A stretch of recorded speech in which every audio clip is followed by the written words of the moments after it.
Modi cabinet ने गन्ना किसानों को दिया बड़ा तोहफा। केंद्र सरकार ने गन्ने का समर्थन मूल्य बढ़ाने का किया ऐलान। 5 करोड़ किसानों को होगा फायदा। थाली से गायब हुआ टमाटर का स्वाद, कहीं 100 तो कहीं 200 रुपए केजी तक पहुंचा भाव। सरकार ने कहा जल्द कम होगी बढ़ी हुई कीमतें। यूपी में कांवड़ यात्रा मार्ग पर मांस बेचने पर लगी रोक। सीएम योगी ने बकरीद की कुर्बानी पर दिए सख्त निर्देश। 10 राज्यसभा सीटों के लिए 24 जुलाई को होंगे चुनाव। विदेश मंत्री डॉक्टर एस जयशंकर समेत कई नेताओं का कार्यकाल हो रहा समाप्त। राष्ट्रपति द्रौपदी मुर्मू ने 84 सैन्य अधिकारियों को विशिष्ट सेवा पदक से किया सम्मानित। पीएम मोदी भी समारोह में हुए शामिल। राम मंदिर के उद्घाटन पर देश के सभी बड़े मंदिरों में होंगे भव्य कार्यक्रम। संपूर्ण हिंदू समुदाय के एक होने का संदेश देने की योजना है। अमेरिकी H1 वीजा धारकों के लिए खुशखबरी, अब कनाडा में भी कर सकेंगे काम, परिवार को भी होगा फायदा। रूसी सेना ने यूक्रेन के क्रामातोर्स्क शहर पर दागी मिसाइल, एक बच्चे समेत 4 लोगों की हुई मौत। भारत से थाईलैंड हाईवे का 70% काम हुआ पूरा। मोदी सरकार की एक्ट ईस्ट पॉलिसी का असर, चीन को मिलेगा बड़ा झटका।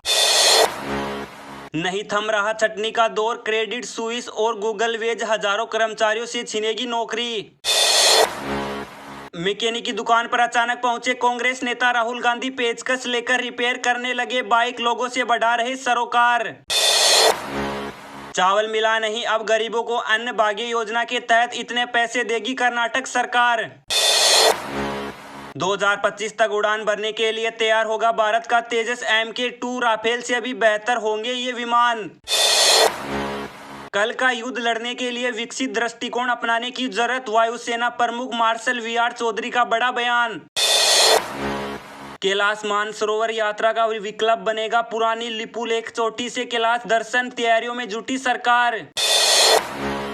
टमाटर की कीमतों में मिलेगी राहत, 68 रुपए प्रति किलो में बेचेगी तमिलनाडु सरकार। कर्नाटक में कांग्रेस सरकार की फजीयत, फ्री की 5 गारंटियों के किए थे वादे, अब लागू करने में छूट रहे पसीने। यूनिफॉर्म सिविल कोड की प्रयोगशाला बनकर उभरा है उत्तराखंड, कई देशों में पहले से लागू है UCC। कानपुर में इनकम टैक्स की रेड से पहले कारोबारियों ने डिलीट किया फोन और लैपटॉप का डेटा, वापस किया गया रिकवर। एकजुट विपक्ष के लिए भी आसान नहीं होगा 2024 का रण, अपनी पिच पर खिलाएगी बीजेपी, पीएम ने दिए संकेत। दिग्गज IT कंपनी विप्रो ने बढ़ाया अपने बायोबैक कार्यक्रम का लास्ट डेट, अब इस दिन तक कंपनी करेगी बायोबैक। भारतीय मौसम विभाग ने हिमाचल प्रदेश के शिमला में जताया भीषण बारिश का अनुमान, 2 दिनों के लिए जारी किया येलो अलर्ट।